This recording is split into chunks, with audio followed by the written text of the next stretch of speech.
Visa തട്ടിപ്പ് ആരോപണം. ചെറായി സ്വദേശിനി നീതു പ്രാക്കലിനെതിരെ പരാതിയുമായി നിരവധി പേർ.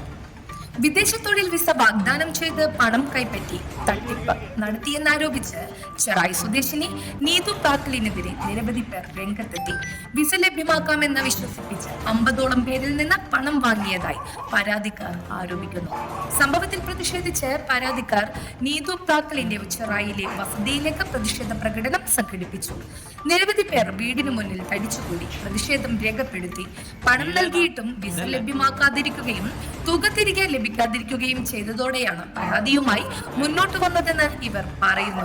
സംഭവത്തിൽ കൂടുതൽ പേർ പരാതിയുമായി എത്തുന്നുണ്ടെങ്കിലും ബന്ധപ്പെട്ട അധികാരികൾ അന്വേഷണം നടത്തി നടപടി സ്വീകരിക്കണമെന്നുമാണ് പരാതിക്കാരുടെ ആവശ്യം. വിഷയത്തിൽ പോലീസ് അന്വേഷണം ആവശ്യപ്പെട്ട് നടപടികൾ ആരംഭിച്ചിട്ടുണ്ടെന്നാണ് വിവരം. News desk നാട്ടുവാർത്ത.